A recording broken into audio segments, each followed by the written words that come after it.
जय हिंद मित्रों, आप सभी का स्वागत है द क्यू सॉल्वर पर। यह है सवाल नंबर 10। दवाइयों को बक्से में भरा गया और ऐसे प्रत्येक बक्से का भार 4 किलो 500 ग्राम है।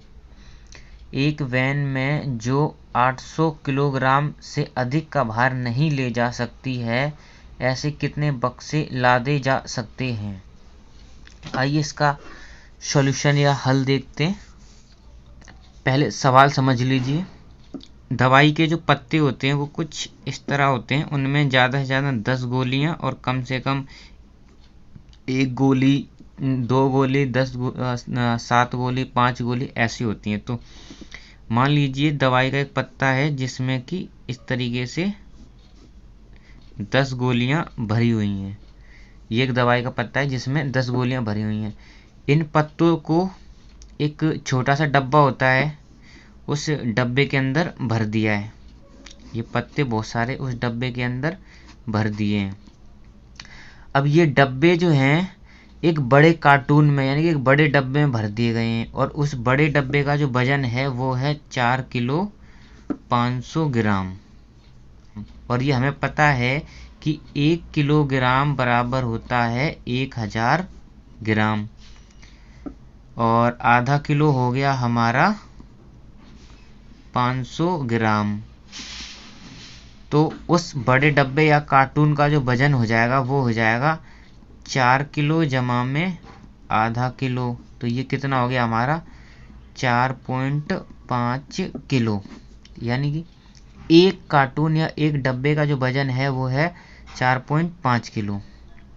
अब इन दवाइयों को मेडिकल स्टोर, हॉस्पिटल, इन सभी जगह पे सप्लाई देनी है। तो इसके लिए इन्होंने एक वैन हायर करी और उस वैन की क्षमता है सिर्फ 800 किलो तक वजन ले जाने की।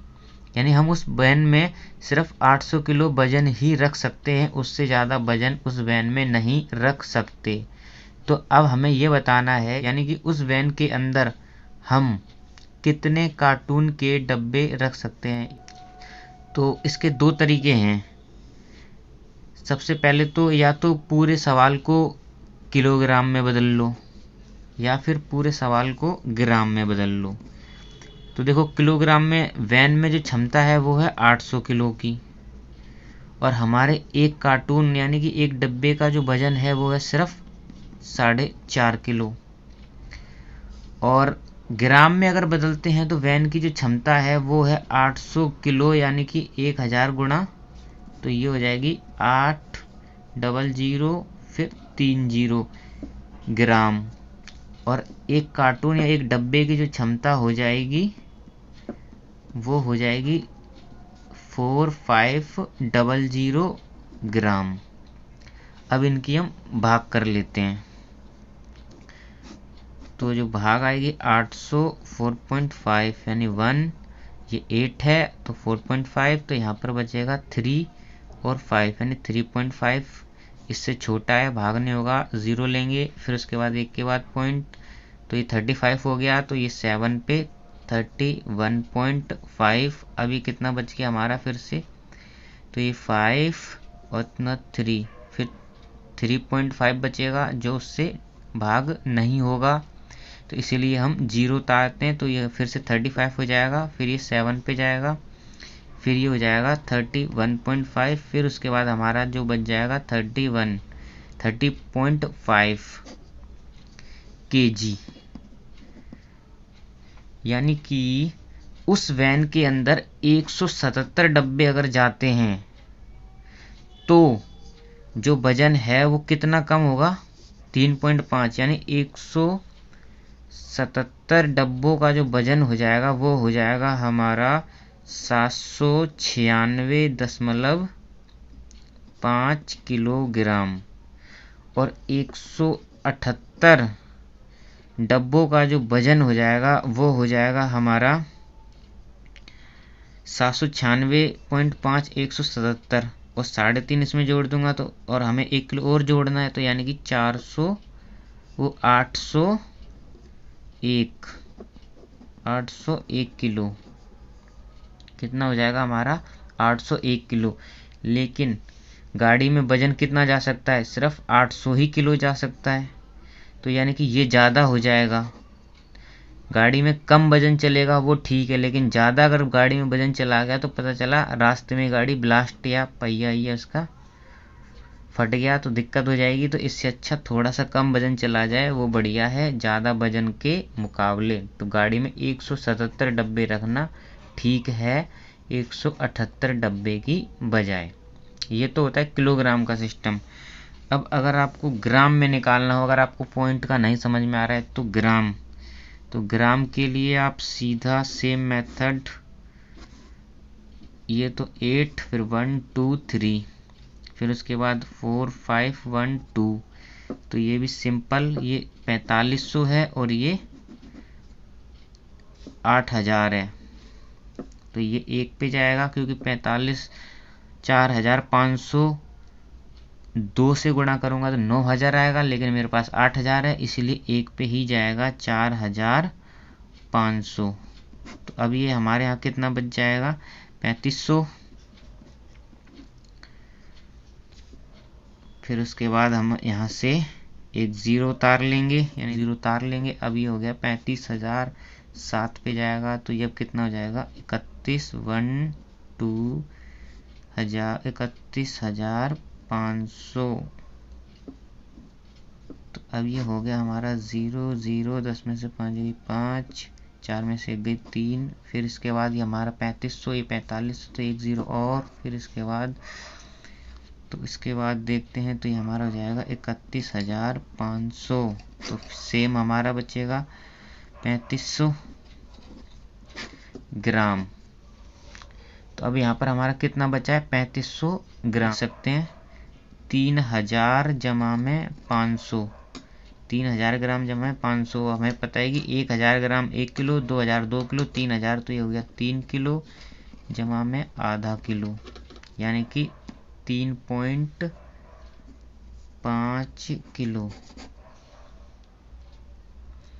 तो उस वैन में अगर हम 177 डब्बे रखते हैं तो जो वजन आएगा 800 से वो इतना कम आएगा, यानी कि 796.5 किलो। और अगर हम उसमें 178 डब्बे रखते हैं तो उस वैन में जो वजन हो जाएगा वो हो जाएगा 801 किलो। लेकिन गाड़ी में जो वजन जा सकता है वो सिर्फ जा सकता है, कितना जा सकता है 800 किलो। तो इसीलिए हम ये तो रख नहीं सकते, ये हमारे लिए ठीक रहेगा। एक स्कूल और विद्यार्थी के घर की दूरी 1 किलोमीटर 875 मीटर है। प्रत्येक दिन यह दूरी 2 बार तय की जाती है। 6 दिन में उस विद्यार्थी द्वारा तय की गई कुल दूरी ज्ञात कीजिए। ये बहुत आसान है। इसमें एक बच्चा है जो रोज स्कूल जाता है, तो उसके घर और स्कूल के बीच की जो दूरी है, यानी कि स्कूल उसके घर से 1 किलोमीटर और 875 मीटर दूर है। यानी कि अब जब वो घर से स्कूल गया तो उसने दूरी तय करी 1 किलो 875 मीटर। फिर जब स्कूल से वापस घर आया तो उसने दूरी तय करी 1 किलोमीटर 875 मीटर। यानी कि एक दिन में वो जो ये दूरी है ये 2 बार तय करता है, तो वो 6 दिन में कितनी दूरी तय कर लेगा। तो एक दिन में वो कितनी दूरी तय करता है 1 किलोमीटर 875 मीटर घर से स्कूल गया, जमा में स्कूल से घर भी तो वापस आएगा कि वहाँ तो रहेगा नहीं, तो फिर उतनी ही दूरी फिर से तय करता है 1 किलोमीटर जमा 875 मीटर। तो यानी कि वो टोटल कितनी दूरी तय करता है एक दिन में। देखो 1 किलोमीटर ये तो हो गया 2 किलोमीटर, और 875 मीटर और 875 मीटर कितना हो जाएगा हमारा, जोड़ के निकालो 2 किलोमीटर, और ये हो जाएगा हमारा 5 और 5 10, 7 7 14 15 की 5 8 8 16 और 1 17। यानी कि 2 किलोमीटर 1750 मीटर वो एक दिन में दूरी तय करता है। अभी सभी को एक यूनिट में बदल लेते हैं। 2 किलोमीटर और 1750 मीटर, यानी कि ये कितना हो जाएगा? 1750 मीटर का क्या मतलब हुआ? 2 किलोमीटर जमा में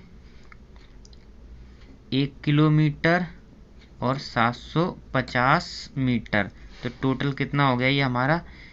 3.75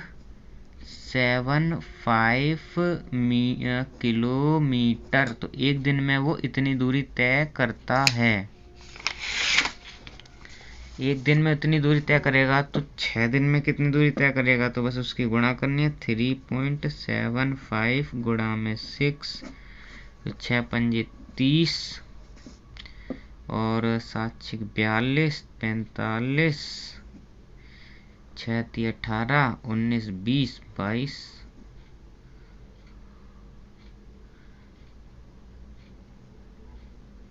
यानी कि 22.5 किलोमीटर वो दूरी करता है सोमवार से लेके शनिवार तक स्कूल जाने और आने में।